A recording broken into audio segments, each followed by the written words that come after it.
Pues la comunicación de Lucía Alonso, Enrique Estellés, Sara Cebrián y Rocío Fernández. Cuando queráis. Hola, buenas tardes. ¿Se me oye bien? Sí, perfectamente. ¿No? Muchas gracias. Pues buenas tardes a todos. Mi nombre es Rocío Fernández y, bueno, pues encantada de conocerles. Vamos a comenzar la presentación que he realizado junto con mis compañeros Lucía Alonso, Enrique Estellés, Sara Cebrián y yo misma, Rocío Fernández, que lleva por título Análisis de las redes sociales, relación entre su uso académico y las estrategias de aprendizaje del estudiante universitario.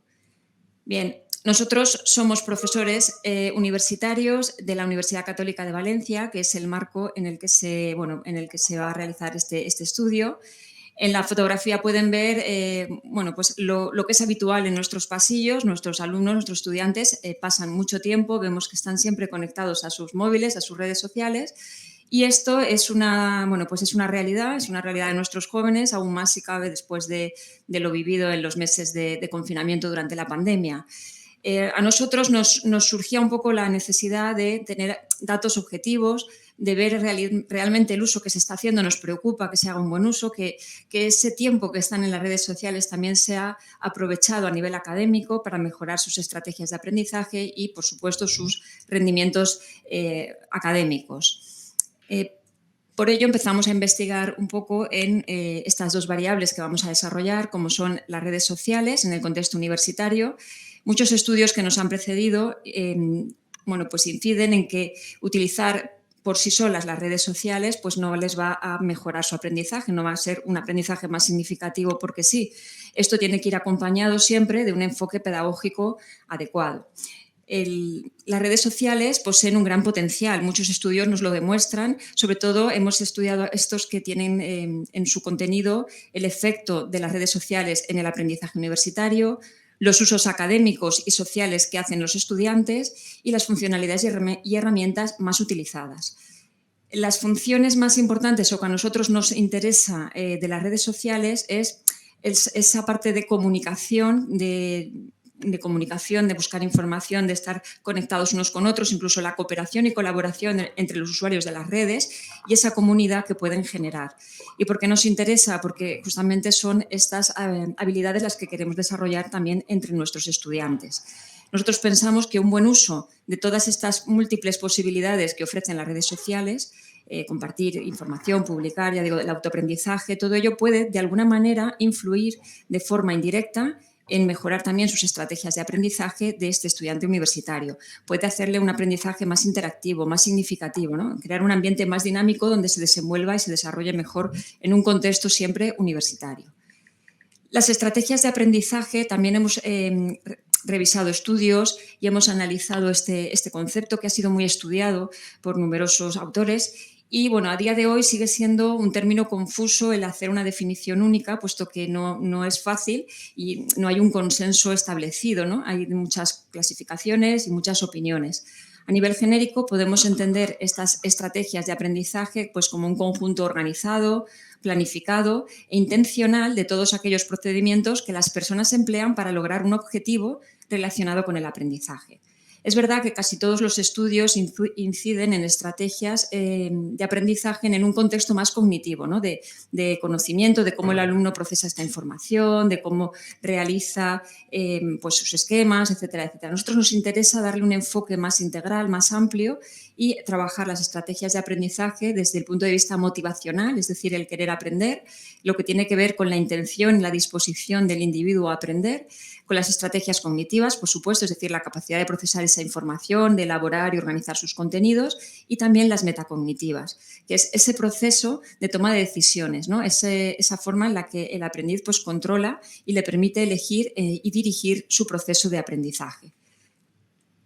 Con estas variables en mente, nos propusimos como objetivo principal hacer un estudio para determinar si los estudiantes de primer curso de nuestra facultad, que es la Facultad de Magisterio y Ciencias de la Educación, realizan un uso académico de sus redes y también ver si esto puede influenciar, ¿no?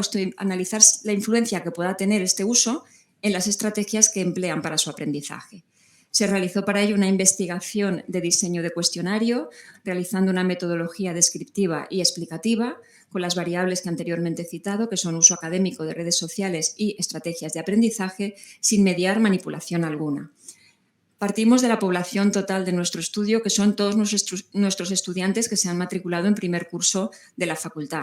Son 543 estudiantes. Finalmente, la muestra la formaron 427 de estos 543 estudiantes, es decir, un 78% de estudiantes que se habían matriculado en los 3 grados que tenemos, que son grado en educación primaria, en educación infantil y en educación social. Como eran alumnos de primero, pues la edad media ha estado en torno a 19-20 años. El 77,5% del estudio han sido mujeres y el 22,5% hombres. Los instrumentos que se han utilizado son 2 cuestionarios ya validados y empleados en varios estudios, también en contextos universitarios. Uno de ellos medía el uso académico de las redes sociales, ¿vale?, creado por Gómez y colaboradores en el 2012, de 35 ítems en escala Likert de 1 a 5 y que agrupaba esos 35 ítems en torno a 4 grandes variables, que son actividades que me gusta hacer en las redes, cuando uso las redes dedico menos tiempo a otras actividades, usos académicos específicos de las redes sociales y luego valorar positivamente el crear grupos de trabajo de una asignatura en la red social. Con respecto al instrumento de evaluación de estrategias de aprendizaje de estudiantes universitarios del equipo de Gargallo et al. Del 2009 de la Universidad de Valencia, es un cuestionario de 88 ítems y que básicamente los agrupa en 2 grandes escalas. Unas que tienen que ver con estrategias de aprendizaje afectivas y de apoyo y control y otras relacionadas con el procesamiento de la información. Nosotros hemos realizado un trabajo de campo cumpliendo las normas éticas de la universidad, es decir, participación voluntaria, consentimiento informado, información de la temática y la finalidad y, por supuesto, la protección de datos personales, garantía de confidencialidad y no discriminación. Ha sido un muestreo intencional en cuanto a que no hemos podido realizar un muestreo probabilístico ni aleatorio, sino que hemos ido a toda la población que teníamos objeto de estudio. En concreto, alumnos en primer curso, como decía anteriormente. Para ellos, se ha entrado en sus clases en los grupos de tutorías, que tenemos un plan de acción tutorial donde un tutor pues se reúne con sus alumnos semanalmente durante el primer cuatrimestre y hemos aprovechado momentos de esas clases para explicar la investigación y para solicitar una participación voluntaria, para lo cual se les administró el cuestionario en papel y la mayoría de los estudiantes pues accedieron voluntariamente a participar durante el mes de noviembre de este curso académico. Tenemos un grupo de primaria online al que se le administró el cuestionario en versión online. Respecto al análisis de datos, se utilizaron el programa estadístico SPSS con licencia también de la universidad. Con respecto a los resultados, pues resaltar con respecto a la frecuencia de uso y el tiempo dedicado, pues nuestro estudio nos ha puesto de manifiesto que más de la mitad de la población de los alumnos, es decir, el 53,1%, no solamente tiene 4 o más perfiles, sino que los mantiene de forma activa. La frecuencia de uso diario es del 34,2% entre 3 y 5 horas diarias que están en las redes sociales y el 22% lo hace más de 5 horas, es decir, que igualmente más de la mitad de los estudiantes utilizan mucho tiempo diario para estar en las redes sociales, para utilizar sus redes. Y el fin de semana pues es un poco más, el 36,1% entre 3 y 5 horas y por último el 33,5% están en las redes durante más de 5 horas. Con respecto a las actividades que hacen dentro de las redes sociales, se les ha preguntado y bueno, pues en la tabla tienen un poco la clasificación según las puntuaciones obtenidas. Es destacable que las actividades que más emplean los alumnos son las que, pues las que es quedar con su grupo de amigos o informarse de lo que pasa con su grupo de amigos o incluso cotillear y curiosear. Son lo que más se suele hacer en las diferentes redes en las que ellos están, que suelen ser las redes del momento, Twitter, Instagram, WhatsApp, etcétera. Lo que menos hacen en redes sociales, según lo que se les ha preguntado, pues es buscar pareja, ligar o incluso compartir sentimientos en las redes. Con respecto al uso académico en concreto que hacen en las redes sociales, destacamos que lo que más se hace en las redes, nuestros alumnos lo que más hacen en las redes sociales relacionado con usos académicos es saber lo que se ha hecho en clase cuando ellos no han podido asistir, compartir algo para hacer trabajos en las asignaturas entre ellos y estar al día con alguna asignatura. En cambio, lo que menos hacen es pues, consultar con el profesor o contactar con otros expertos o buscar material de, digamos, de apoyo o de recursos. En este punto establecimos 2 perfiles del estudiantado en función de este uso para poder estudiar mejor las diferencias, atendiendo a, bueno, pues a las pruebas estadísticas correspondientes y bueno, pues se han agrupado 2 grandes grupos, como pueden ver en esta gráfica. Entonces tenemos la mitad, un poquito menos de la mitad, el 48,6% de estudiantes que utilizan las redes sociales para un uso académico en un perfil alto, ¿vale? Con un nivel alto, casi rozando el 5 en algunos puntos, y la otra mitad, un poquito más de la otra mitad, lo utilizan en un nivel medio-bajo. Sin embargo, como puede verse en la gráfica, el dibujo es similar. Esto quiere decir que los usos que a nivel académico se hacen de las redes sociales, tanto por el grupo de estudiantes que lo utiliza de manera más intensa o más alta como el que lo hace de una manera más baja, es similar. Esto es interesante, puesto que luego a la hora de nosotros poder hacer estrategias de mejora o hacer propuestas en la universidad va a beneficiar tanto a los que lo utilizan en un nivel alto como a los que lo utilizan en un nivel medio-bajo. Con respecto a las estrategias de aprendizaje por parte del estudiante universitario, como he comentado anteriormente, eran muchos ítems que se agrupaban en 2 grandes dimensiones, ¿no? Las estrategias afectivas de apoyo y control y las estrategias cognitivas. En esta escala las puntuaciones obtenidas han sido valores por encima de la media, valores aceptables a nivel estadístico, con medias elevadas y desviaciones típicas que pueden ver en la diapositiva, en las 2 escalas, tanto en las afectivas como en las cognitivas. Si relacionamos ambas variables, las estrategias de aprendizaje y los grupos de uso académico, vemos como ambas son estadísticamente significativas, con un tamaño también de efecto mediano alto, y tanto los grupos que utilizan más intensamente a nivel académico las redes sociales como los grupos que las utilizan menos. Analizando los resultados, pues lo que vemos es que el consumo de redes sociales entre la población universitaria que hemos estudiado es muy elevado. Todos ellos, el 100%, tienen varios perfiles, emplean varias horas, más del 50% emplean 3 horas diarias o más en estar en sus redes sociales. Y en relación con el uso académico, que es lo que a nosotros nos interesaba, vemos que emplean esta vía para intercambiar información y opiniones, ¿no? A la hora de realizar trabajos, solucionar dudas y realizar consultas con compañeros en caso sobre todo de no asistir a clase, lo cual va en concordancia con los estudios anteriores que hemos estudiado. Constituyen un apoyo académico para determinados grupos de estudiantes que encuentran en ellas una vía rápida para la solución de problemas específicos.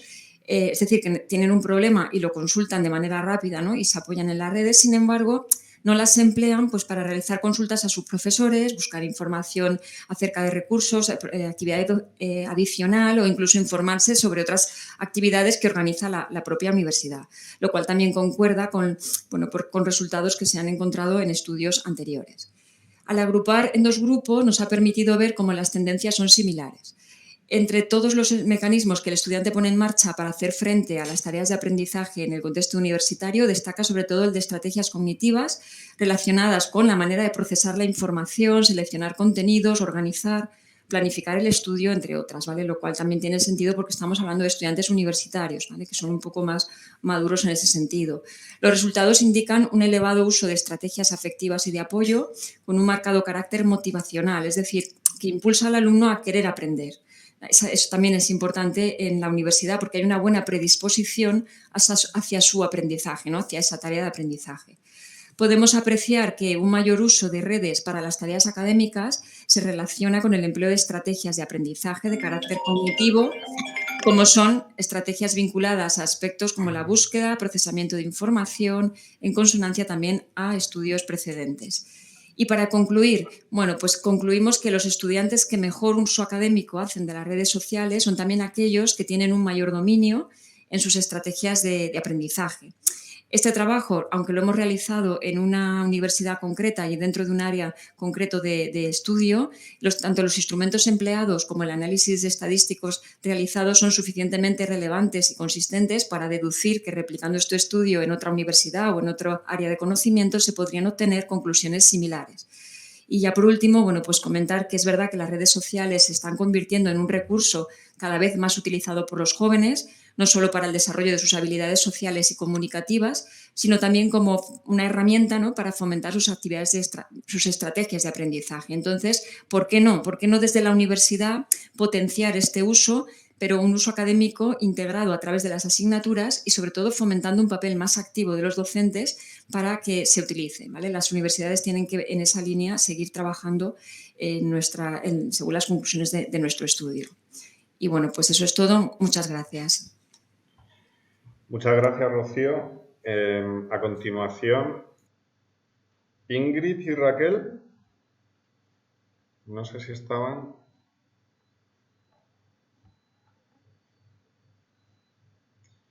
Ingrid y Raquel no están. Pues Santiago Tejedor, Cristina Pulido, Esteban Mayoral y Pere Buigas. Un segundo, hay un mensaje. Vale. Buenas, ¿qué tal? Muchas gracias. Voy a compartiros la presentación, ¿de acuerdo?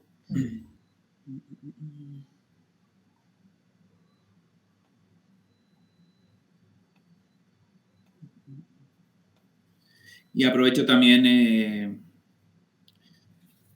para invitar a mi compañero y colega del estudio, Esteban Mayoral, a que me eche una mano cuando lo crea oportuno. No sé si podéis verlo ahora bien. Sí, lo vemos perfectamente. Cuando quieras puedes empezar. Muy amable, gracias.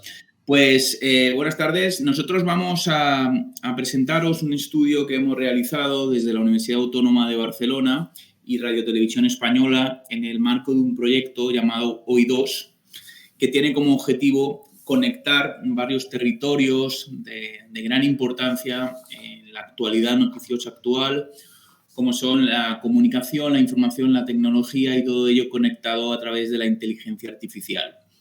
Desde hace ya unos años venimos trabajando con RTVE en el marco de este observatorio que ha tenido como objetivo, por un lado, mapear qué se está haciendo a nivel nacional e internacional en el ámbito del periodismo y la comunicación a partir de las posibilidades que introducen los robots y los desarrollos tecnológicos de IA.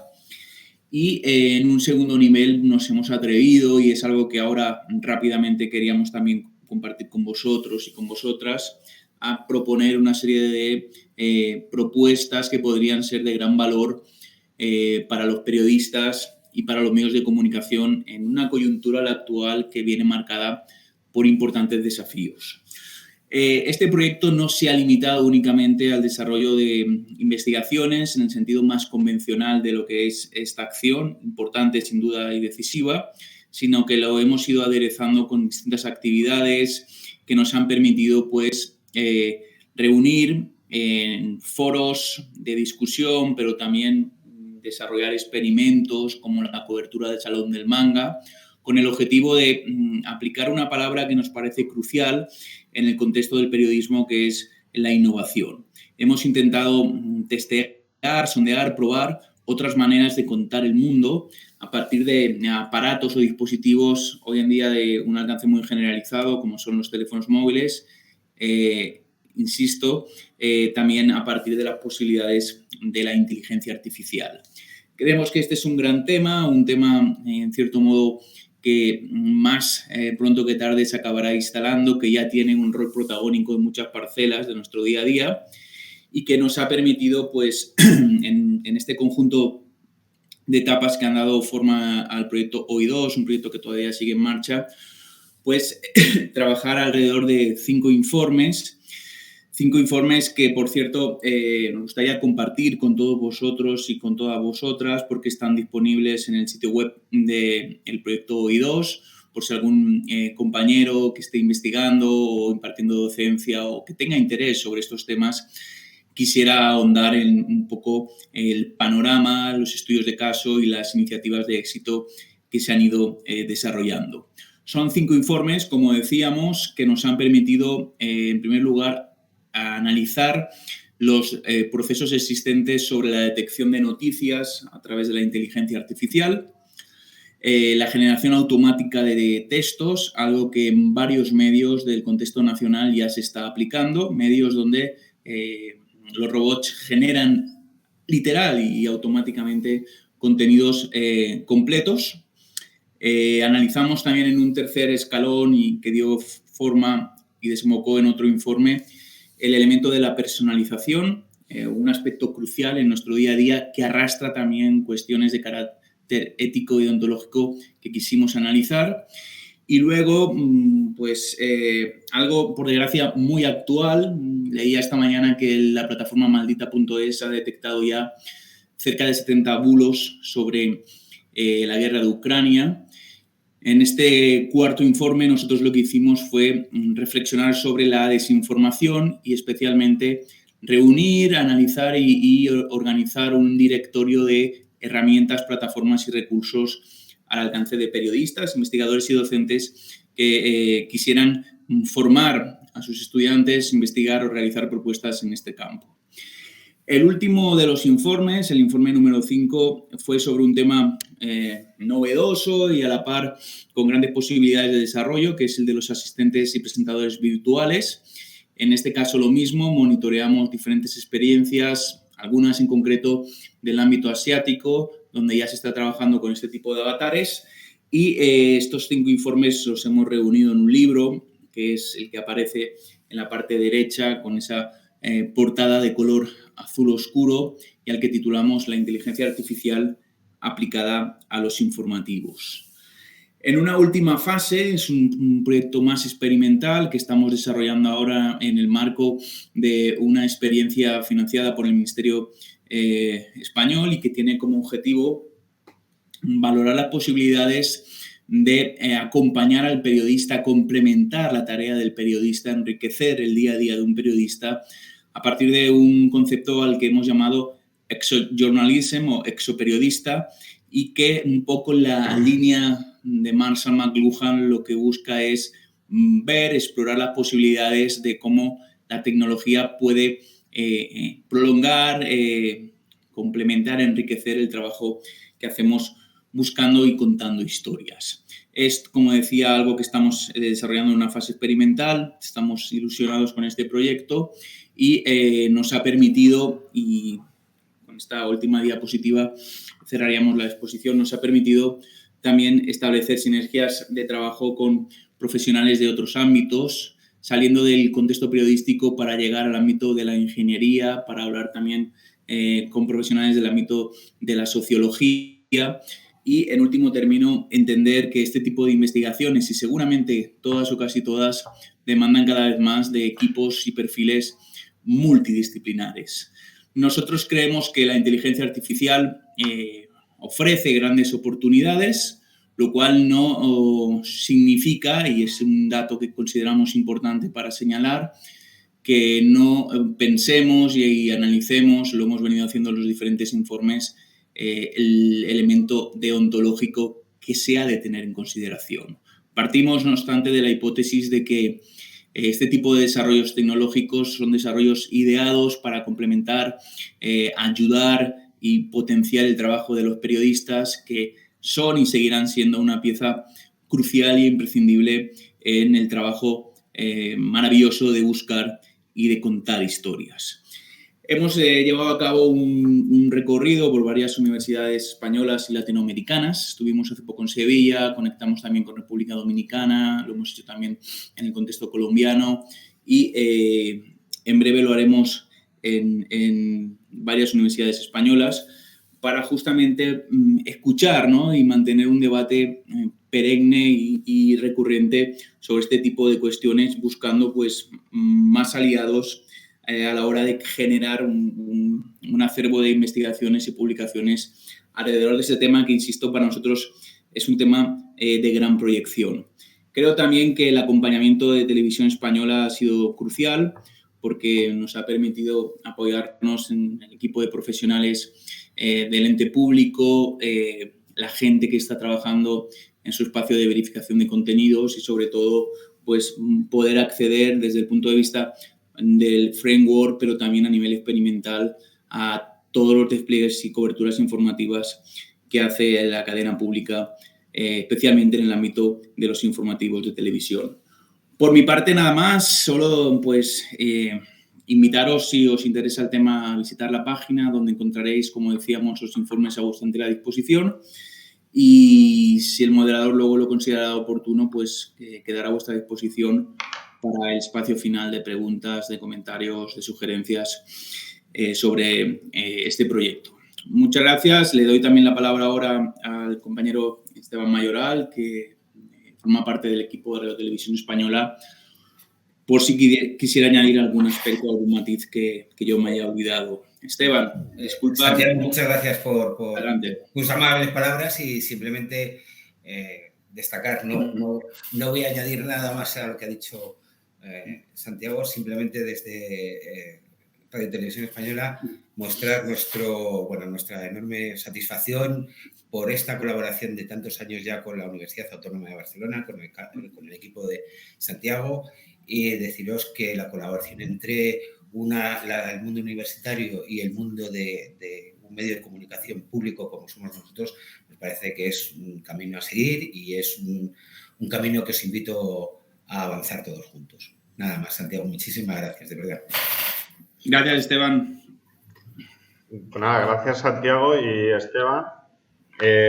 Como bien ha dicho Santiago, si al final hay un espacio de tiempo, ya que si vamos bien de tiempo por la duración de las exposiciones, pues habrá un turno de preguntas a quien haya expuesto y demás. El caso es que como hay tantas comunicaciones, tantas exposiciones, pues le damos prioridad en este caso a que tenga todo el mundo tiempo para exponer tranquilamente. Como veis, no he cortado a nadie ni avisado a nadie porque priorizo el que todo el mundo termine su exposición sin meterle prisa ni nada. Así que vamos a seguir con las presentaciones. Marina Rodríguez. Vale, perfecto. Buenas tardes. Sí, te escuchamos y vemos la presentación, así que puedes empezar. Vale, fenomenal. Pues como ha dicho, soy Marina Rodríguez y hoy voy a presentar el trabajo que he hecho con mis compañeras Isabel Adriana Vázquez Sacristán y Sheila Libera Lormaechea. En concreto, nosotras somos profesoras del grado en publicidad y, por tanto, lo que hemos hecho ha sido estudiar un caso de una marca que es Channel Factory 5.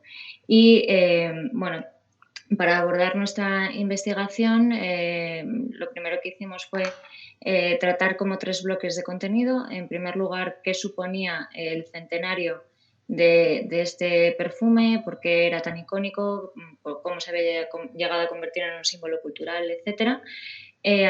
A continuación, lo que abordamos es justamente cómo se tiene que trabajar la ideación y conceptualización creativa en cualquier campaña publicitaria para lograr impacto y un impacto realmente que sea significativo.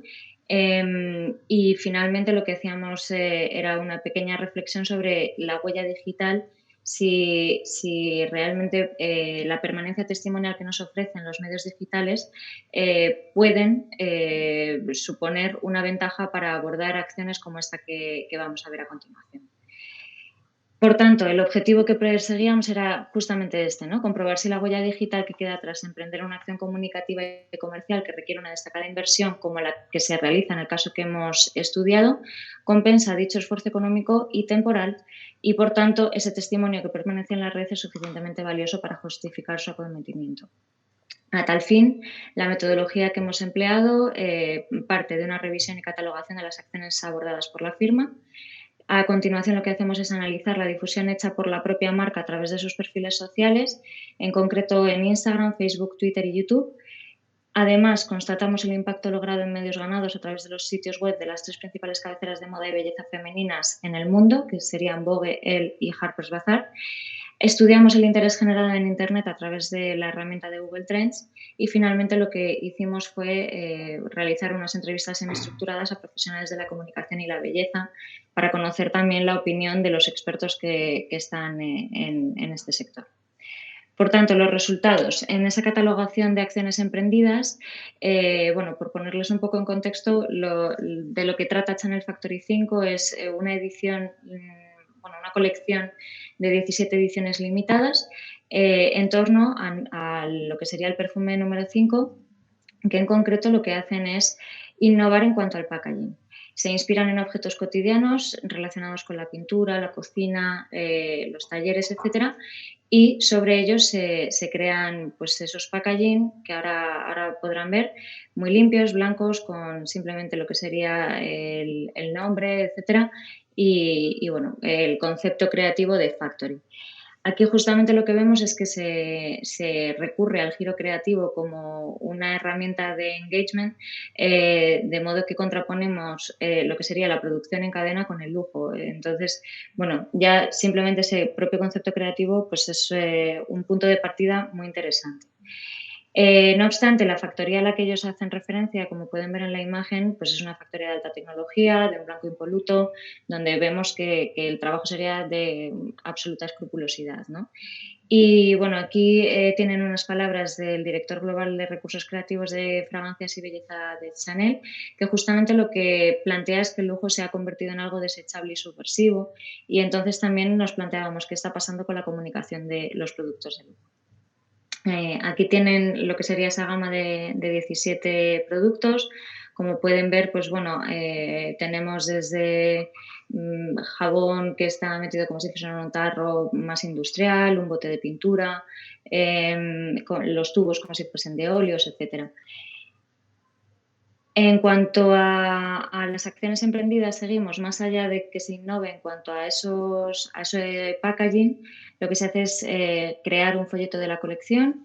El propio folleto nos presentaba sus productos, como han visto en la diapositiva anterior, y además luego teníamos estas escenas que nos incluyen esos productos en distintos ambientes que hacen referencia a esa relación entre lo que sería el packaging con el espacio donde se incluiría.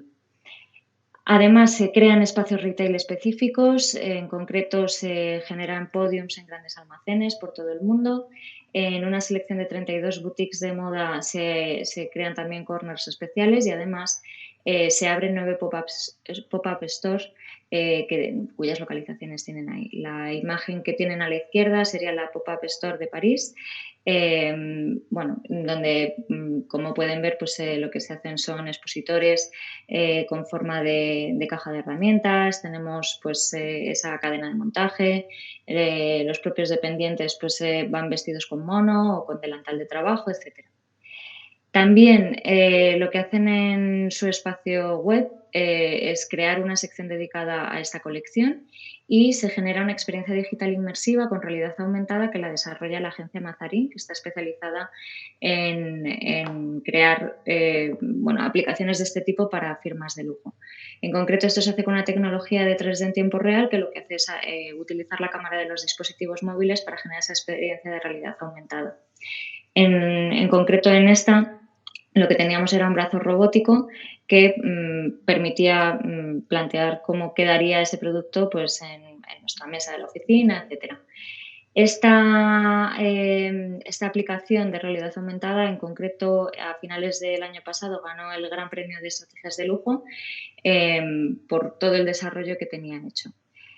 Además, en redes sociales vemos que solamente la firma publica en Instagram y en Facebook, mientras que en YouTube y en Twitter no publican ningún contenido relativo a esta colección.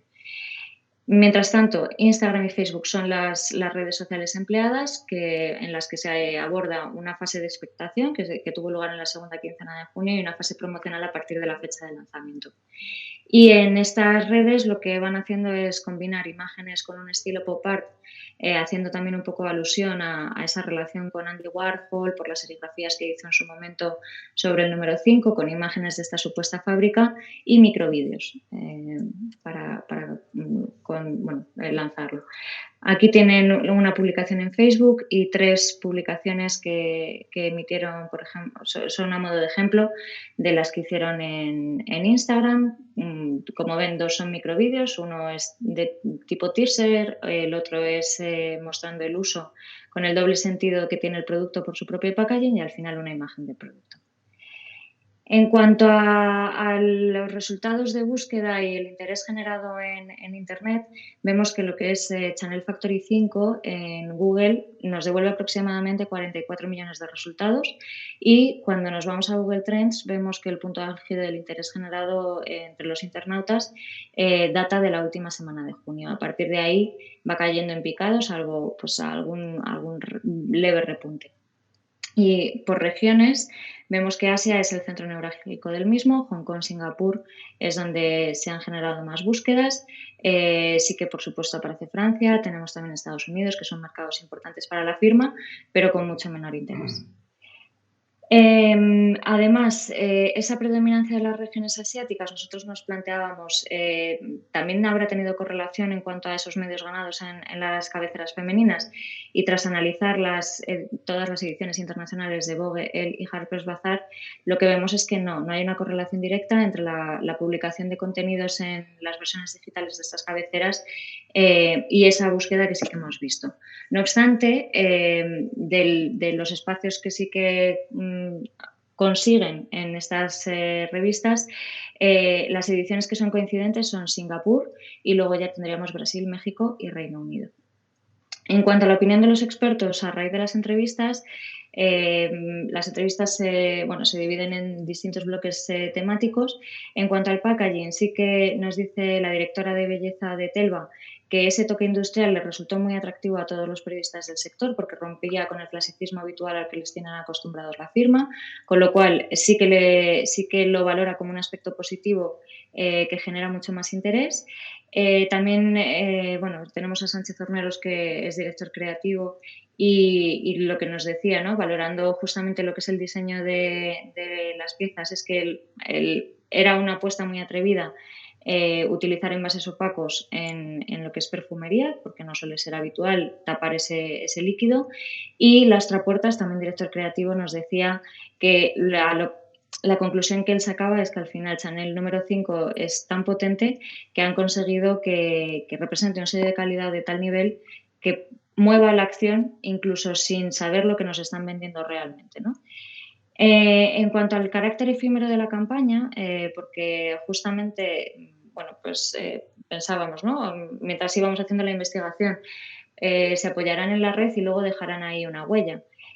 Han conseguido dejar una huella, pero en noviembre la firma borra todo vestigio de su web, incluso la aplicación que decíamos antes que había sido premiada, ¿no? Entonces, preguntamos a los expertos sobre esta cuestión y nos dijeron que les parecía que estaba totalmente en línea con el posicionamiento general de Chanel, porque al final lo que están haciendo es aumentar la exclusividad de estos propios productos, ¿no? Justamente es eso, que no hay nada más exclusivo que algo que desaparezca, ¿no? También seguíamos con esta línea de que hubiesen eliminado casi toda la información, y lo que hacían es insistir también en el consumo que hay ahora mismo de información, ya sea a través de stories de Instagram, etcétera, donde lo que se hace es impulsar a que el consumidor, la audiencia, vea ese contenido efímero en el momento y que se consideren afortunados simplemente por haber tenido la oportunidad de disfrutarlo. Con lo cual, insistían en que esto aumenta la exclusividad y está muy en línea con el tipo de comunicación que todos estamos manejando ahora, ¿no? Y Paloma Sancho repetía, igual que los productos están desapareciendo o se agotan porque la colección es limitada, las comunicaciones también deben hacerlo. A ese respecto, justamente también ella nos comentaba, ¿no? Para la próxima edición la gente estará más pendiente, con lo cual están consiguiendo aumentar la exclusividad y aumentar el interés por la firma. También preguntábamos por el retorno de la inversión, qué opinaban, porque estos datos no los tenemos por la firma, pero sí que ellos nos decían, ¿no? No creían que fuese una acción concebida para obtener un ROI directo ni a corto plazo, pero les parecía una estrategia de construcción de marca donde lo que estaban haciendo era reforzar el legado de número 5 y además aumentar ese interés por la firma, crear más expectación, más deseo y que la gente esté deseosa de formar parte de las siguientes experiencias. Y por tanto, las conclusiones con las que nos quedamos es que el propio concepto creativo es muy potente, es cierto que solamente se lo pueden permitir determinadas firmas, no obstante lo que sí que hemos visto es que ha habido una coherencia conceptual a lo largo del despliegue de todas las acciones que se han emprendido. Toda la estrategia que han llevado a cabo y todas las acciones ha contribuido a generar más backlinks hacia channel.com y con eso lo que se obtiene es un mejor posicionamiento SEO page, con lo cual se incrementa la autoridad web. Aunque haya desaparecido el contenido relativo a ello, como lo que hicieron fue dirigir hacia channel.com, están beneficiando el sitio web corporativo. Además, se ha potenciado la creación de lo que serían contenidos por parte de los consumidores, que normalmente, como saben, suele granjearse mayores niveles de credibilidad. Y aunque Channel no comparta un registro público de la campaña, sí que queda una huella digital de la misma gracias a la web social. En el caso de Instagram y Facebook por sus publicaciones y las de otros usuarios, en Twitter por las de terceros y en Google hay un compendio de imágenes, vídeos, etcétera, que son breves, rápidas y fáciles de consumir, que también están dándole importancia a esta acción. Finalmente, a la conclusión más importante a la que llegamos sería que esa huella virtual es el único registro que va a quedar de esta acción, pero no nos da la acción completa, la experiencia completa, sino una parcialidad de esta, con lo cual vemos cómo las comunicaciones de lujo ahora mismo están combinando exclusividad, globalidad, mutabilidad, persistencia, novedad, tradición, etcétera, que además todo esto está contribuyendo a que la propia comunicación de lujo sea un lujo en sí misma. Y con esta conclusión, que para nosotros sería como lo más relevante, nos quedamos para proseguir con investigaciones futuras. Muchas gracias a todos por su atención. Gracias, Marina. Y a continuación, Leticia. Sí, acá estoy. Cuando quieras. Ya mismo empiezo a compartir. Decime si se ve la pantalla. Sí, perfecto. Perfecto. Pantalla completa, cuando quieras. Muy bien. Perfecto. Hola a todos y a todas. Soy Leticia Quintana Pujalte, doctora en comunicación por la Universidad de Málaga. Y bueno, hace unos cuantos años que trabajo con cuestiones vinculadas a la comunicación política. En el periodismo específicamente llevo algunos años interesada en el tema de los bulos y la desinformación y demás. O sea que vengo reflexionando sobre cuestiones vinculadas a la plataformización, ¿no? Y hace más o menos un año empecé a observar estas cuestiones que estoy empezando, digamos, a investigar y me gustaría presentarles algunos de los resultados, ¿no? Tienen que ver con regulación o libertad de expresión, qué ocurre con el rol editorial de las redes sociales, una aproximación a este debate en países occidentales. Bien, estas imágenes que pongo aquí a modo de introducción no son algo raro, es más, cada vez suceden de manera más frecuente. Vemos cómo las plataformas de alguna manera u otra empiezan a suspender o a cancelar a ciertos perfiles, ciertas cuentas dentro de estas, que operan, digamos, dentro de estas plataformas, ¿no? Uno de los casos más recientes tiene que ver con esta cuenta de Twitter de una de las representantes del Congreso de los Estados Unidos, Marjorie Taylor Greene, que fue suspendida de Twitter, pero tenemos casos, todos conocemos el caso de Trump, tenemos el caso de Bolsonaro, cuya transmisión en vivo semanal en Facebook e Instagram que hacía fue cancelada por estas plataformas cuando vinculó el presidente brasileño al SIDA con la vacuna del COVID, ¿no? Hay otros casos de otros mandatarios. También está vinculado a otras, digamos, estas cancelaciones no están vinculadas solamente a un sector ideológico, sino que vimos también cancelaciones dentro de los que serían representantes de la izquierda, ¿no? Un ejemplo podría ser Naomi Klein, una reconocida activista de la izquierda que también ha sido cancelada. Entonces, eso nos lleva a pensar, o me lleva a pensar en algunas cuestiones, ¿no? Me da ciertas certezas y ciertos interrogantes que quisiera compartir con ustedes. En principio, la certeza es que queda claro que estas empresas privadas, estas plataformas, han logrado convertirse en una arena donde se condensa el discurso público y su poder sobre el discurso público es indiscutible, ¿sí? Esto nos abre ciertos interrogantes, algunos que yo propongo aquí. Por ejemplo, cómo influye este poder sobre el discurso público en la consolidación de las democracias actuales, un tema muy, muy actual. Cómo también la ciudadanía puede ejercer su rol para recuperar el control que se supone que debería tener, ¿no? En los intereses colectivos que se sostienen dentro del espacio público de manera discursiva. Y también cómo detectar quién decide, los matices ideológicos y políticos en los que la ciudadanía interactúa con ciertos tipos de informaciones que se supone también deben ser de carácter público y que de alguna manera también nos afectan de manera colectiva, ¿no? Esos serían como los interrogantes. Quiero en este sentido aclarar que no pretendo ser fundamentalista en esta investigación, sino que entiendo que las acciones políticas pasan por fuera de la arena digital, ¿no?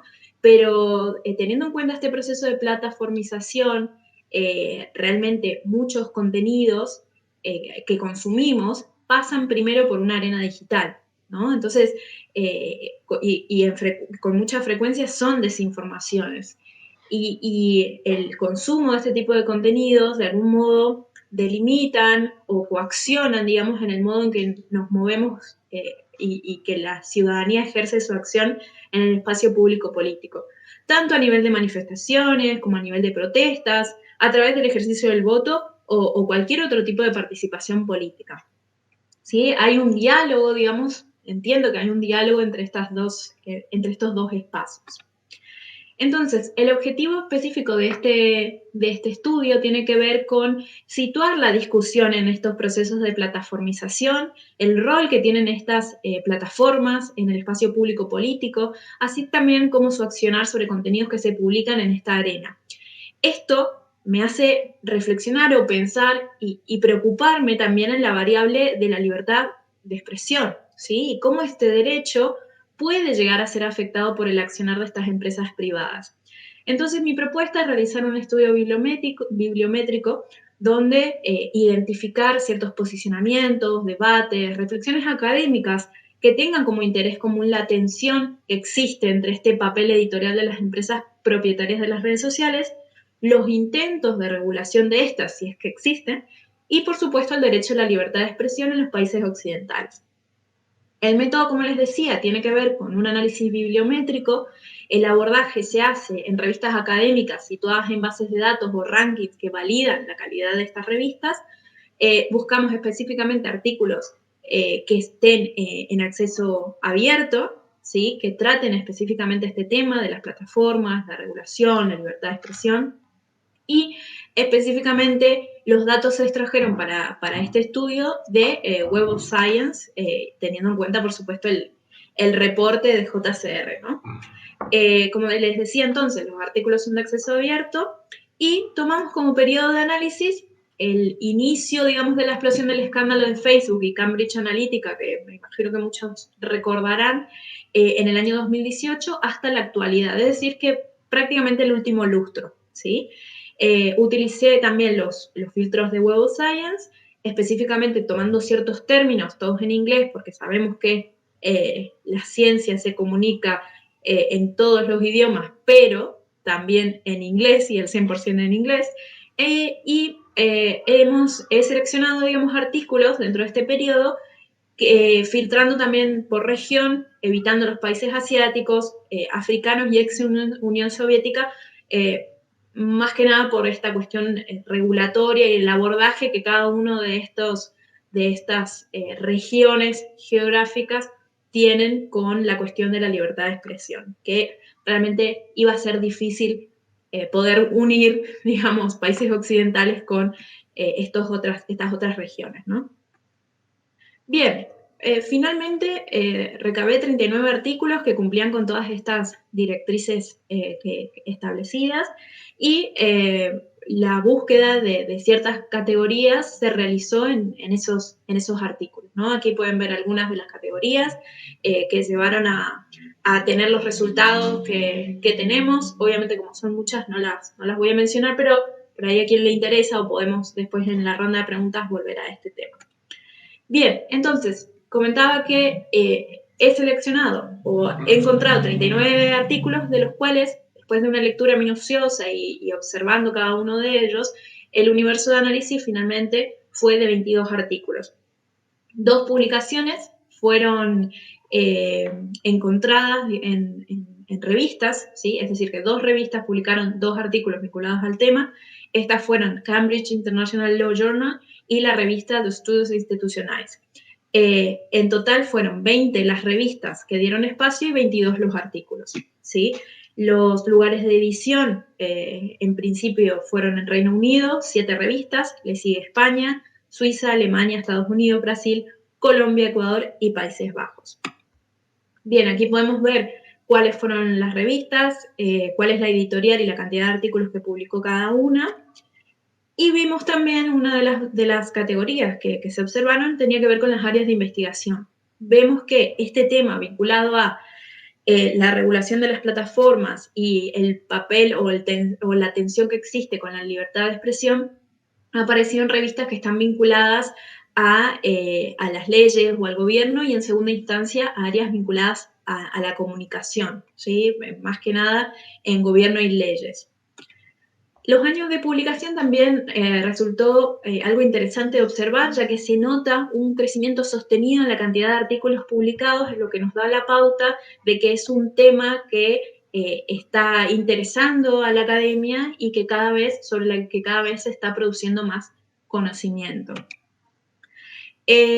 Solo el 27% de los artículos que formaron parte del universo de análisis aseguran haber recibido financiamiento sobre este tema. El 68% de estos ha sido publicado en inglés, 23% en castellano y 9% en portugués.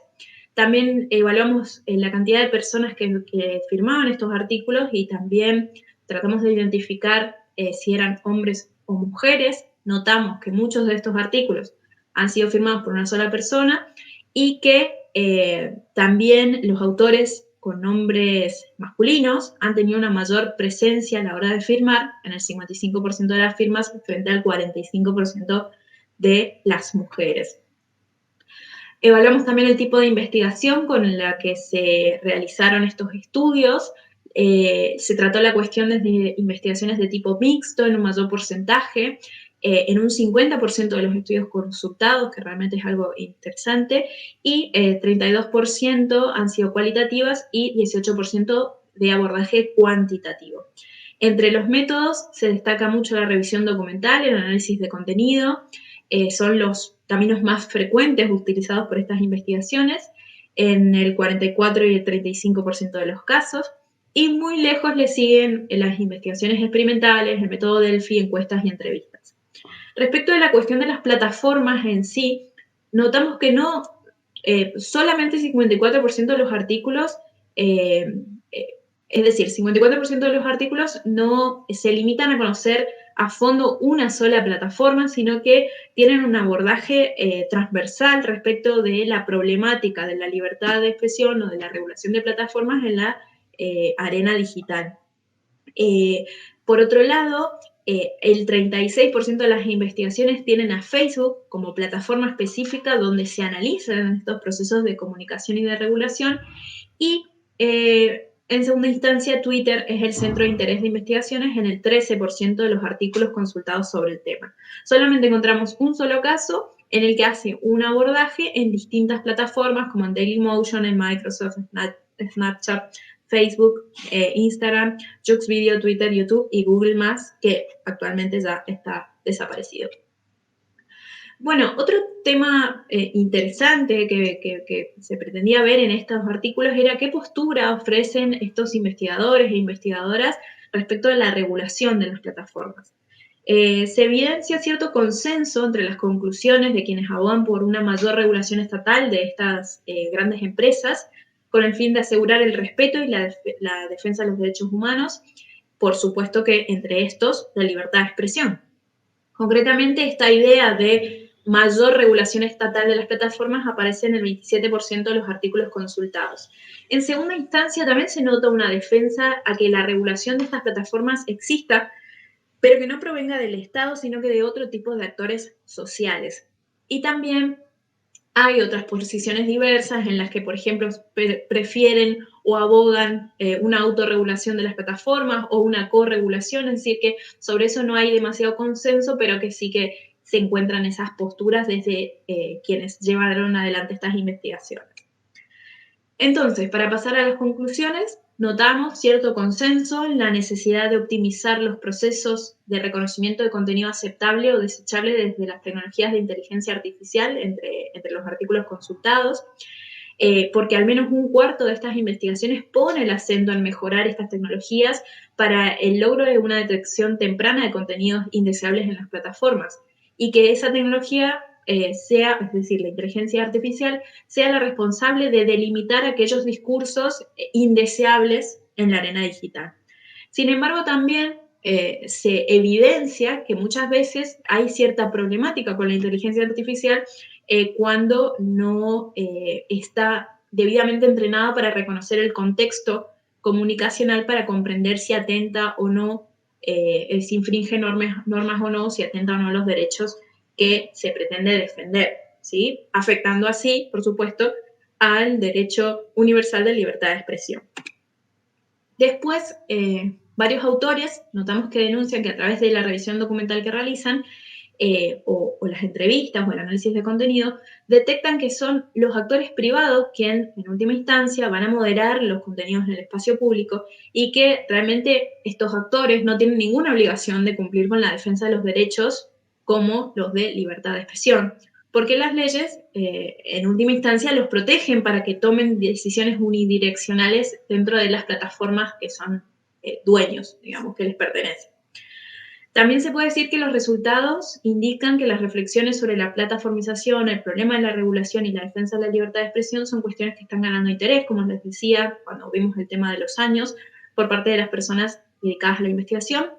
Los datos sobre dónde se han editado las revistas también dieron alguna información interesante, ya que al menos en este tema no hay una hegemonía absoluta por parte de editoriales anglosajonas, sino que vimos una variedad bastante interesante, ¿no? Es alentador identificar que aunque hay una presencia alta de ediciones de Reino Unido, también países de habla hispana como España, Colombia, Ecuador, dieron espacio dentro de estas revistas para tratar este tema tan complejo y fundamental también para el fortalecimiento democrático.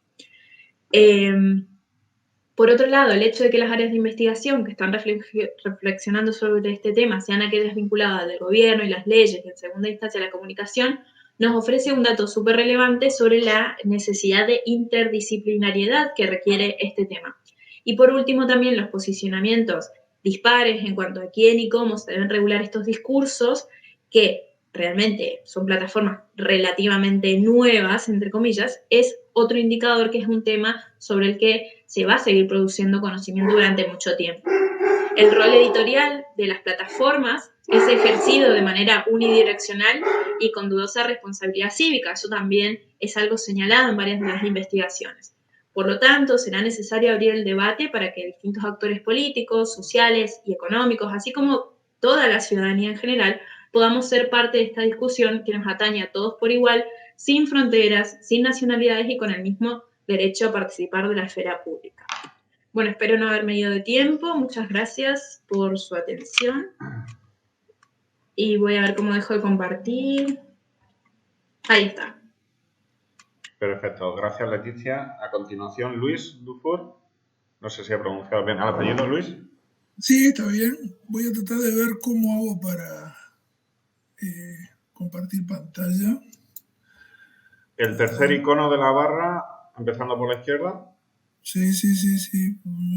Pero no me sale acá. Acá está, creo. A ver, ahora se ve ahí. Perfecto. Espera que voy a poner total acá. Perfecto. ¿Pero ahí? Bien.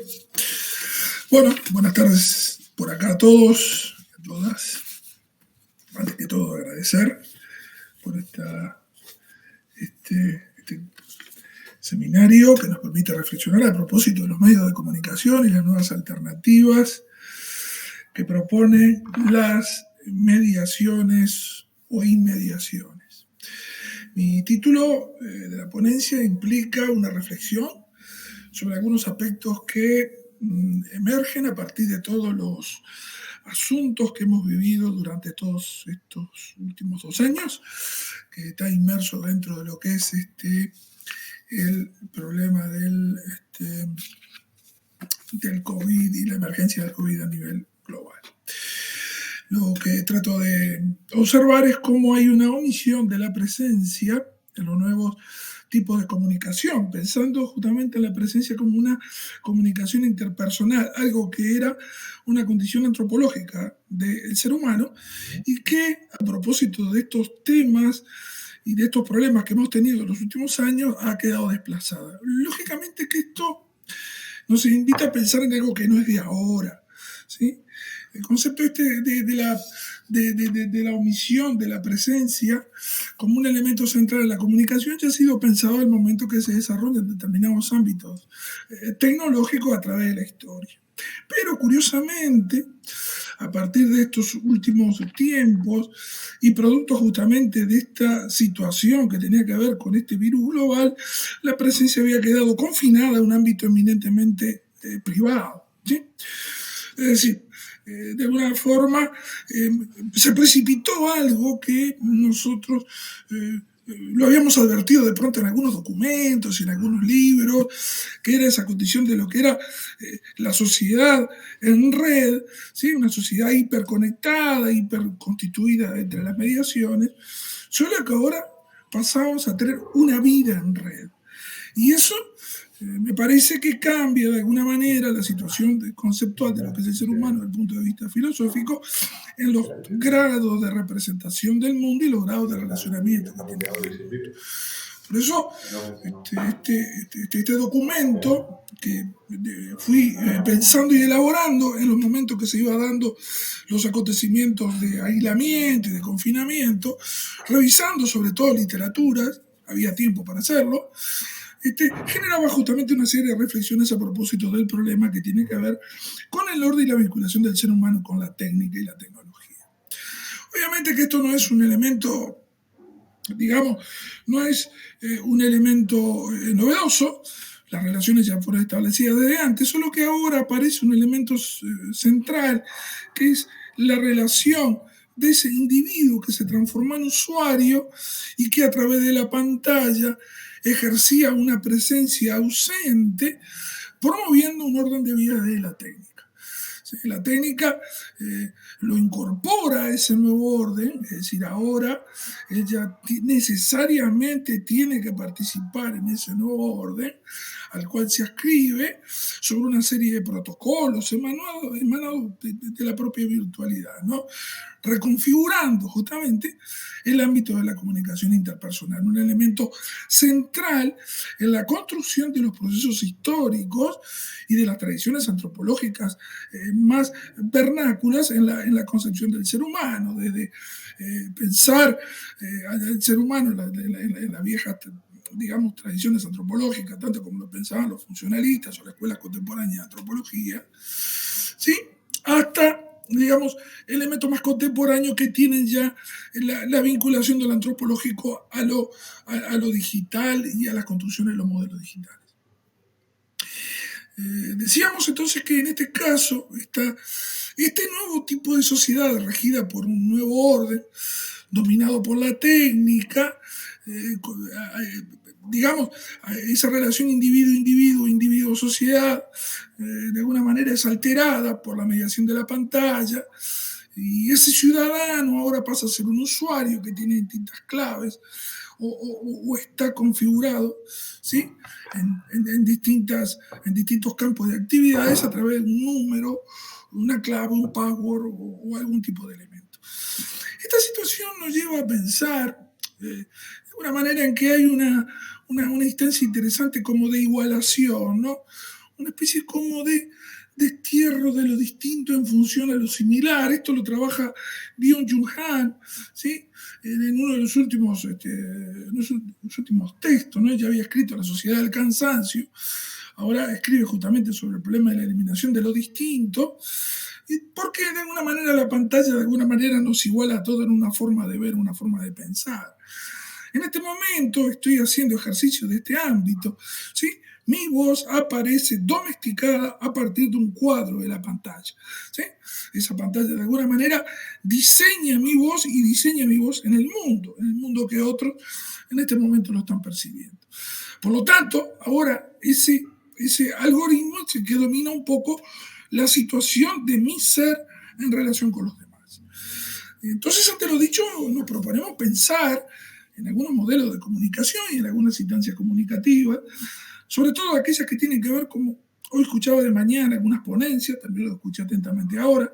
Estaba escuchando antes también esa otra que estaba en YouTube, también muy interesante, a propósito justamente del debate sobre las redes sociales, ¿no? Las redes sociales son mucho más que todo esto que hemos transitado, porque de alguna manera, ya lo había dicho McLuhan, son las extensiones de nuestras voluntades, ¿no?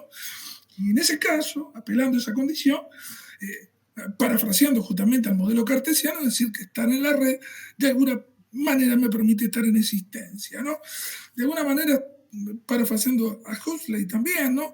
Estoy en un mundo feliz, estoy en una pantalla feliz, estoy en un modelo digital de plena felicidad, porque son lugares donde puedo eliminar o bloquear ciertas personas de acuerdo al diseño, ¿sí?, que desarrollo en el ámbito de la comunicación virtual, donde de alguna manera todos los que participamos en ese núcleo de virtualidades y de personas nos parecemos, ¿no?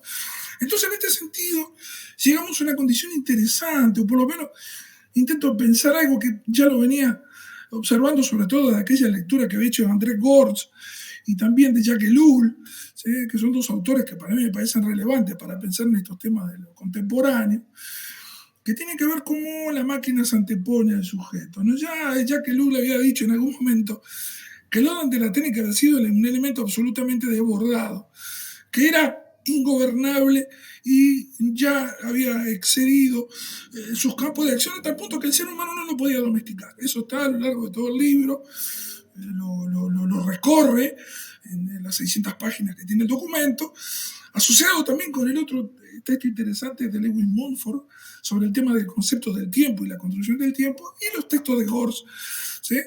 Miseria de lo posible me parece que es un texto relevante para poder entender la transformación de ese sujeto, ahora sí en una condición de máquina, una especie como de nuevo cyborg, es decir, dominado y vinculado a aspectos que tienen que ver con el orden de la tecnología. La técnica la tuvimos siempre, ¿no? La técnica está discutida desde el Fedro, ¿no? Cuando el dios le presenta al rey la escritura, ahí ya había una condición de lo que era la técnica. Pero el orden de la tecnología, que es una reproducción del orden del discurso, del procedimiento, es un elemento al cual nosotros estamos totalmente involucrados todo este tiempo. Esto, a cuenta de qué viene, viene que en realidad esta omisión de la presencialidad implica de alguna manera pensar en un sujeto que está construido desde la información y no desde la comunicación. Y como el sujeto está construido dentro de un modelo informático más que en un formato comunicacional, producto de estas vinculaciones que hemos estado, que he estado conversando, implica de alguna manera que acá comienza a funcionar el virus, pero desde otro lugar, ¿sí? La comunicación del imperio tecnológico implica de alguna manera que el virus comienza a funcionar en el campo de la información, donde de alguna manera todos nosotros hemos sido reseteados, ¿sí? A través de las vacunas o a través de distintos dispositivos. Algunos dispositivos humanos informatizados no soportaron el ataque del virus y padecieron, y esto es triste decirlo, porque de alguna manera ese vínculo generado por el virus a través de la propagación en un mundo globalizado tiene que ver necesariamente con la sociedad de la información y conocimiento, algo que ya lo habían, digamos, previsto algunos teóricos de la economía sobre todo, y de los modelos económicos como Peter Drucker o Maslow's, también Matsuda en Japón, que habían hablado justamente de una sociedad que iba a estar hiperconectada a partir de mecanismos justamente de alta complejidad informativa y de alta condición y condición sobre todo, y de alta velocidad desde el punto de vista de cómo propagar esos datos. Y en ese sentido, justamente, en esta sociedad de la información, es lógico pensar en un virus que simula algunos de los atributos de las operaciones tecnológicas informatizadas y que afectan al ser humano. Por eso, de alguna manera, y para terminar charla, que no pretende ser tampoco muy extensa ni cosa por el estilo,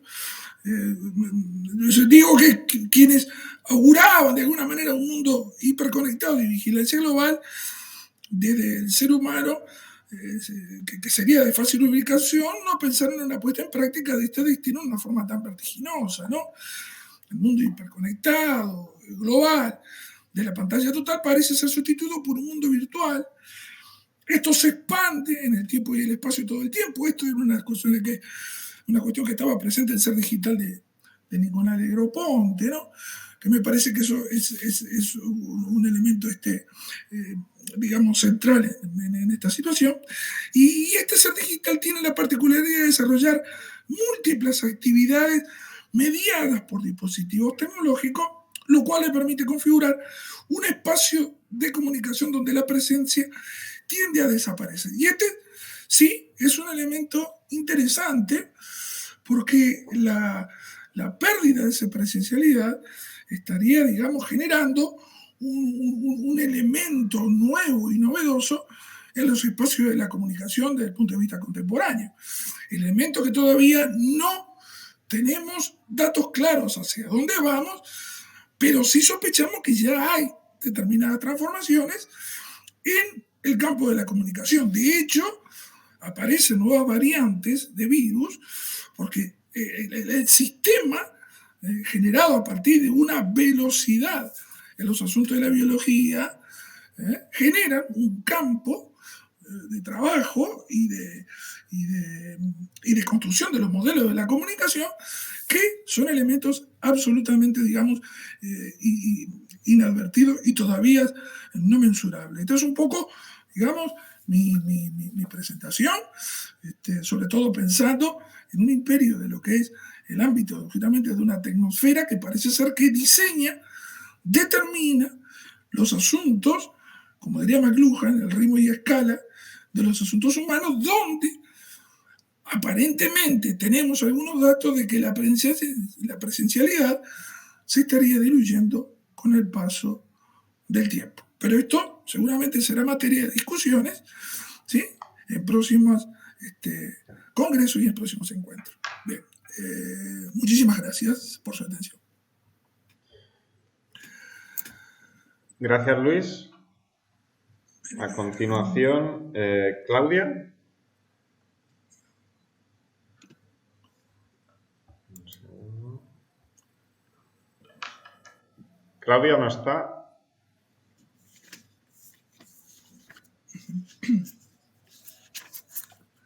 No está. No está. Pues entonces Rebeca y Ana. Hola, buenas tardes a todos. Saludaros y daros las gracias por nuestra participación. Ahora Ana va a compartir la pantalla y ella va a ser ya la que va a presentar la ponencia, si os parece. De acuerdo. En cualquier cuestión estamos las dos disponibles y encantadas de poder participar.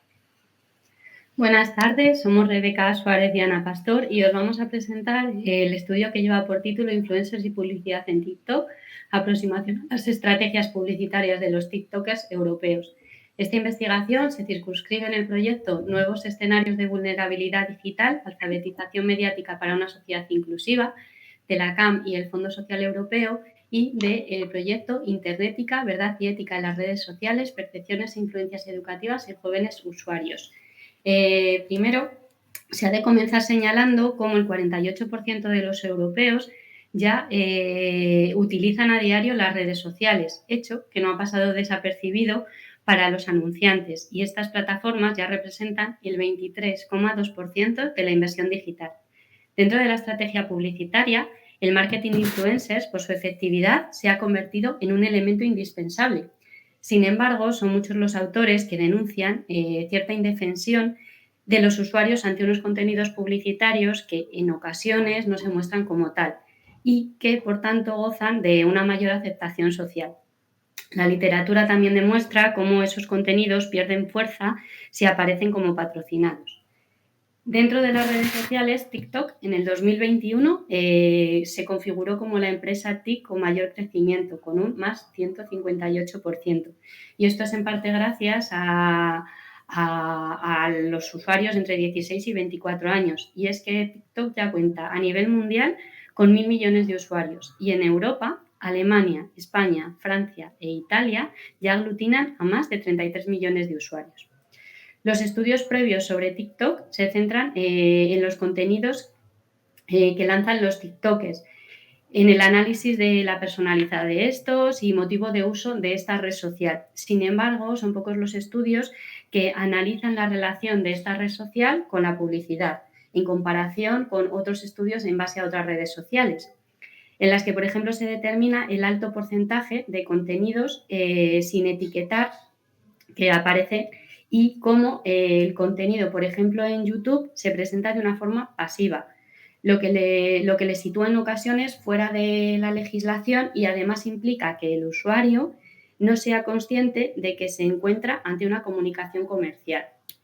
Esto lo que hace concluir a muchos autores o reivindican es que las regulaciones existentes están siendo ineficaces y, sobre todo, para proteger a niños y adolescentes ante prácticas publicitarias que en ocasiones son difíciles de percibir como tal. Pues estos influencers las disfrazan de naturalidad y espontáneas cuando en realidad no lo son, ¿vale? Es por esto que Rebeca y yo nos planteamos hacer un estudio que analice si en TikTok se mantienen o no esa ineficacia regulatoria, ¿vale? Por eso, los objetivos que planteamos en esta investigación son: 1, determinar en qué medida los TikTokers europeos incorporan publicidad en sus producciones audiovisuales, ¿vale? 2, cuál es la estrategia principal que utilizan estos TikTokers. Y 3, en qué medida se etiquetan o no los vídeos que contienen publicidad. Perdonad, para llevar a cabo el estudio, hemos analizado 104 vídeos, ¿vale? De 8 mega influencers europeos, 2, chico y chica, de cada país, de los 4 países europeos que antes hemos visto que tenían más inversión digital. Esto es Alemania, Francia, España e Italia, ¿vale? Respecto a los resultados encontrados, primeramente decir que la mitad de las producciones de los TikTokers contienen publicidad. No hemos encontrado diferencias significativas atendiendo al sexo. Prácticamente están a la par. Y respecto a nacionalidades, franceses y alemanes son los que más cantidad de publicidad muestran. En el caso de franceses, 6 de cada 10 vídeos y en el caso de alemanes, en el caso de franceses, 7 de cada 10 y en el caso de alemanes, 6 de cada 10 vídeos. Respecto a las estrategias principales publicitarias, el product placement es la estrategia más utilizada con un 42% y el branded content le sigue con un 37% de las ocasiones. Respecto al uso de hashtag en la publicidad, solo el 23% de los vídeos que hemos analizado están etiquetados correctamente con alguna referencia a que es publicidad, promoción o que está sponsorizado por parte de una marca. Por nacionalidad, españoles y alemanes serían los menos transparentes, los que peor lo hacen, pues solo se ve en 1 de cada 10 vídeos. Y sin embargo, los italianos, además de que son los que menos publicidad meten de este tipo, también son los que mejor identifican el contenido comercial. El 63% de los vídeos están etiquetados correctamente. Para concluir la presentación, a modo de conclusión, pues comentaros un poco que como hemos dicho, TikTok todavía es una plataforma que tiene pocos contenidos comerciales en comparación, por ejemplo, con un YouTube, que en esta plataforma el 91% de los vídeos ya tienen comunicación comercial. Sin embargo, en TikTok hemos visto que estaba como en la mitad más o menos de los vídeos. A nivel de nacionalidades, franceses y alemanes incluyen casi el doble de publicidad, mientras que españoles e italianos son los que menos publicidad incluyen. También comentar que se sigue la tendencia de otras redes sociales de intentar no incomodar a los usuarios, a los seguidores que tienen, siendo el product placement pasivo la estrategia principal publicitaria. Y por último, el porcentaje de vídeos etiquetados correctamente a nivel publicitario, aunque es superior a otras redes sociales, sigue siendo bajo, pues solo están etiquetados correctamente en un 23% de las ocasiones, lo que es posible que dificulte al usuario a la hora de enfrentarse a contenidos de naturaleza comercial, sobre todo en los más jóvenes y adolescentes, como comentábamos antes. Muchas gracias por su atención. Esta sería nuestra presentación. Gracias, Ana. Y por último, Pedro. Hola, sí, está tanto Pedro como yo, Patricia Durán. Yo voy a ser la que va a compartir la pantalla y la que va a transmitir lo que es el core del artículo, ¿vale? De acuerdo, pues cuando queráis. Perfecto, pues vamos con ello.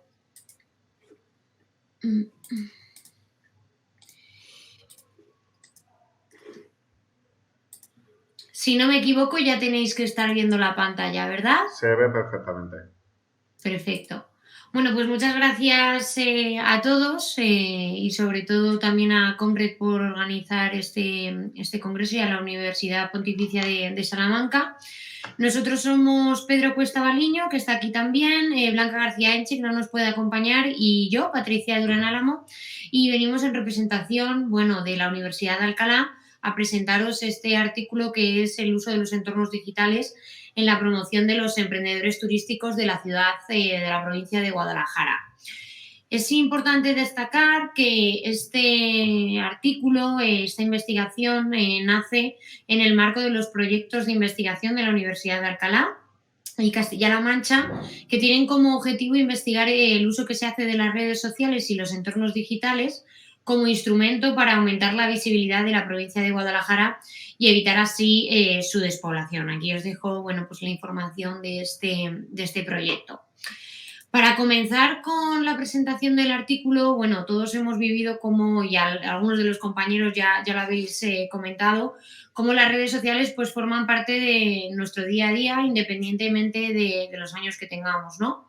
Modificando pues también de esta forma y directamente esa comunicación que existía entre las marcas y los usuarios.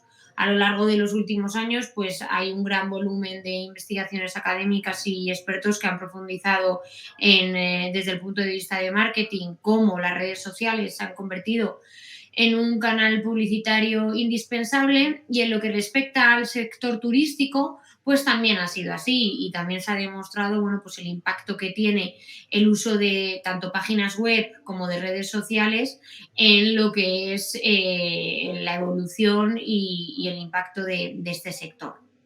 En este sentido, las redes sociales también han quedado demostradas o utilizadas por parte de los destinos turísticos para potenciar y aumentar su visibilidad. Precisamente es su interfaz sencilla y que permiten realizar campañas a bajo coste, lo que además hace que no solo lo utilicen grandes destinos turísticos, sino que también organismos públicos de pequeñas localidades y pueblos y pymes que se encuentran en la zona, pues también pueden hacer uso de estas redes sociales si quieren aumentar su visibilidad y su alcance. De hecho, como destacamos aquí, otros expertos también han demostrado que, de hecho, Instagram concretamente pues puede ser una red social muy interesante para aquellos gobiernos locales que están interesados en atraer el turismo a sus municipios. Sin embargo, como comentábamos, en las zonas rurales pues se enfrentan a ciertas desventajas. Como veremos, la despoblación es uno de ellos, pero también una de sus desventajas es que no suelen verse como lugares para el desarrollo empresarial. Sin embargo, es cierto que gracias a las nuevas tendencias turísticas y a la digitalización, pues las empresas ahora pues tienen la oportunidad, sobre todo las pequeñas empresas, de aprovechar sus activos y transformar pues los espacios rurales en atractivos emprendimientos asociados al turismo sostenible, ecológico y también ese turismo experiencial que también está viviendo un aumento a lo largo de los últimos años, y todo ello, bueno, transmitiendo al mismo tiempo ese paisaje rural, esa necesidad de sostenibilidad que también está muy en boga lo que respecta al sector turístico y a la sociedad occidental en general.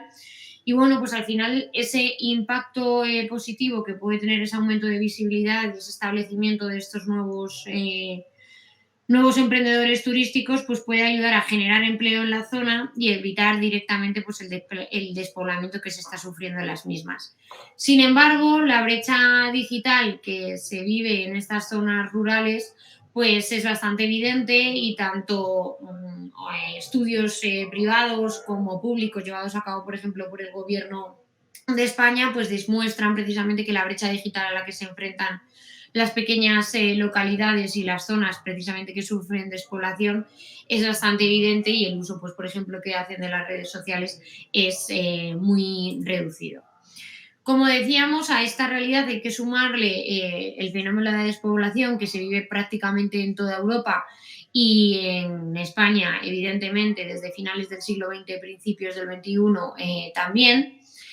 Y como comentaba, a pesar de que la brecha digital sea real en estas zonas, pues es necesario llevar a cabo un impulso de su uso y de su mantenimiento, también como veremos posteriormente, para que verdaderamente pues, el impacto que tiene la despoblación y intentar frenarlo y minimizarlo, pues es esencial esa digitalización.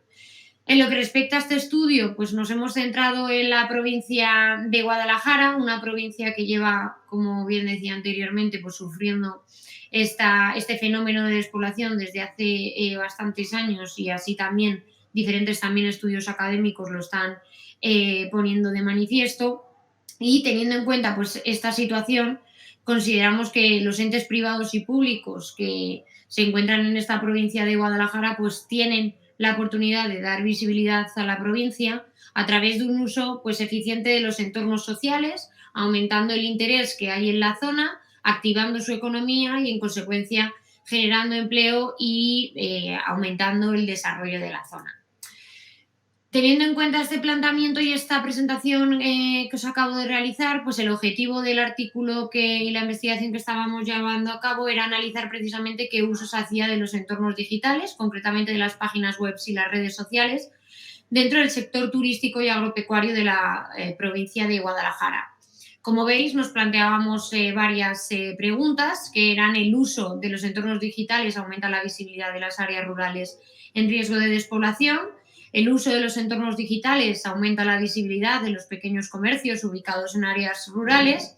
Y, por último, el uso de los entornos digitales influye directamente en la visibilidad de las regiones en riesgo de despoblación. Aquí, simplemente, a modo de presentación, pues indicaros, voy a intentar hacerlo un poco más grande, simplemente indicar algunas de las rutas turísticas que se encuentran en esta provincia y que esperamos pues, que puedan aumentar su visibilidad. A modo de originalidad, es importante destacar que esta investigación no solo se ha centrado en hoteles, casas rurales y restaurantes, que suelen ser negocios que siempre han estado vinculados con el sector turístico, sino que también se ha analizado a organismos públicos y asociaciones y también a aquellas compañías precisamente muy relacionadas con el emprendimiento y con el turismo experiencial que están surgiendo tanto en esta provincia como en otros lugares de España. Para llevar a cabo la investigación hemos seguido una metodología con una perspectiva doble, tanto cuantitativa como cualitativa. Desde el punto de vista cuantitativo hemos hecho un proceso de observación de datos secundarios de más de 350 compañías, concretamente 368, y analizábamos si contaban con una página web y si permitían hacer la reserva a través de dicha página web y si tenían WhatsApp, Facebook o Instagram. Desde el punto de vista cualitativo hemos llevado a cabo unas entrevistas en profundidad a 29 compañías que, como comentaba, pues se categorizan entre hoteles, casas rurales, restaurantes, entes públicos de turismo y asociaciones y empresas de turismo experiencial. Voy a compartiros rápidamente los datos en relación con la primera fase de la investigación, que era la cuantitativa. En ella, como podéis comprobar, el 46% de la muestra está compuesto por casas rurales, el 29% por restaurantes, hoteles el 20% y empresas turísticas el 5%. Es importante destacar que las empresas turísticas, como se ha comentado, pues son un fenómeno que se nutre de ese turismo experiencial que está empezando a surgir y que, en consecuencia, por el volumen de las mismas no es tan elevado. En el caso de los restaurantes, como podéis comprobar en los gráficos, prácticamente solo el 50%... ¡Ay! Se ve aquí un poco mal, dejadme un segundín. El 56% de la muestra constaba con una página web y simplemente el 30% permitía esa reserva a través de la página web. Unos datos que, como podéis comprobar, y en esta sociedad de la información y la digitalización que estabais todos comentando, pues destacan. En relación con las redes sociales, apenas el 50% tenía algún tipo de red social analizada, que como recuerdo eran Facebook, Instagram y WhatsApp. La más utilizada en este caso era Facebook. En lo que respecta al uso de los hoteles y de las páginas web, pues como podéis comprobar, la situación mejora levemente. El 70% cuenta con esa página web y el 60% permite hacer una reserva. Los datos son más positivos, pero tampoco algo como a lo que podemos estar acostumbrados en otras zonas turísticas de un mayor volumen, como puede ser un Benidorm o como puede ser Málaga o pequeñas localidades de la costa de Cádiz. En el caso de las redes sociales, apenas de nuevo vuelven a hacer uso de las mismas y solo el 57% tiene algún tipo de red social. De nuevo, Facebook vuelve a ser la más utilizada. En el caso de las redes sociales, el de las casas rurales, la situación vuelve a complicarse. Apenas el 60% tiene página web y tan solo el 28% permite hacer la reserva. En lo que respecta al uso de redes sociales, tampoco es muy positiva la situación. De hecho, como podéis comprobar, no llegamos en este caso ni al 50%. ¿De acuerdo? Facebook, de nuevo, vuelve a ser la app más utilizada. En lo que respecta a las empresas de turismo experiencial, vemos una leve mejoría. Prácticamente la totalidad de las compañías analizadas cuentan con página web. En lo que respecta a esa reserva online, todavía queda mucho camino por recorrer también, ya que solo el 22% permiten esa reserva. Sin embargo, el dato más positivo lo vemos en el uso de redes sociales. Prácticamente la totalidad tiene algún tipo de red social y aunque de nuevo Facebook vuelve a ser la más utilizada, empezamos a ver cómo combinaciones como Instagram y Facebook o Instagram, Facebook y WhatsApp suelen ser las más habituales. Esto quiere decir que no solo se sirven de una red social, como era el caso, por ejemplo, de los restaurantes o las casas rurales, sino que se apoyan en otras para aumentar su visibilidad. Como comentaba anteriormente, estos datos que os he presentado desde la parte cuantitativa de la investigación, esa observación que se ha hecho de los canales y las páginas web, y en una segunda fase una investigación cualitativa con unas entrevistas a 29 compañías relacionadas con el sector turístico de la provincia de Guadalajara. A partir de sus respuestas hemos creado estas nubes de palabras que tenían como objetivo pues, entender cuáles eran los términos más repetidos por parte de estos emprendedores turísticos de la zona de Guadalajara. Cuando les preguntábamos por qué tipo de contenido compartían en redes sociales, podíamos observar cómo términos como información, local, contenido multimedia o productos eran los más repetidos, dando a entender pues, que al final pretenden compartir contenidos relacionados con sus propios productos y marcas. En lo relacionado a por qué utilizan las redes sociales, destaca el uso de términos como target, clientes o audiencias y además también vemos de una forma muy, muy significativa público joven.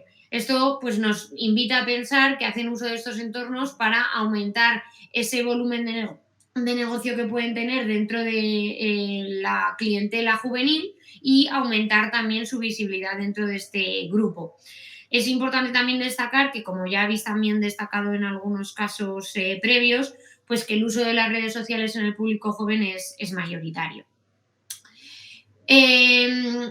No solo queríamos entender qué uso estaban haciendo de las redes sociales, sino cómo estaban vivenciando ese uso y cuál era el impacto que estaban viendo, ¿no? Y sobre todo saber si les servía de algo y que no se quedase simplemente en un uso banal.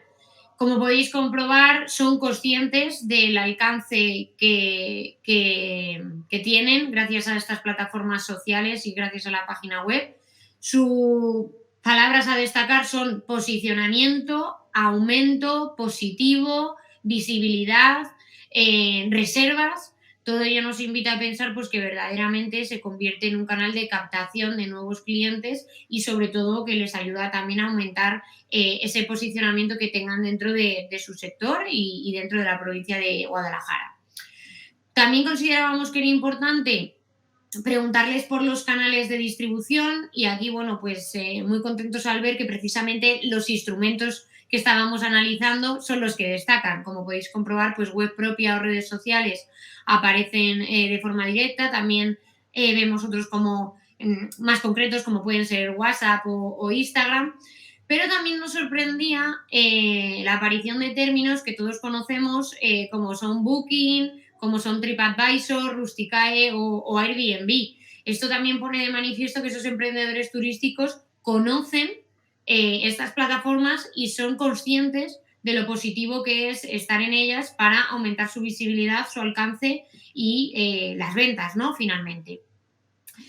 Pero como comentábamos anteriormente en esa presentación bibliográfica que os hacía de la literatura, te necesitábamos también preguntar si consideraban que se necesitaba más formación, más información, más recursos para seguir con esta andadura en el entorno digital dentro de la provincia de Guadalajara. Y evidentemente, pues vemos que destacan términos como digitalización, formación, cobertura, fondos, lo que demuestra pues que aunque están contentos con el uso que están haciendo de estos entornos digitales, también son conscientes de que queda un largo camino por recorrer y que gran parte de ese camino necesita recursos que no solo dependen de ellos, sino también de otros más materiales, como pueden ser, y como podéis ver, esa parte de fibra óptica o de fondos para aumentar la conectividad.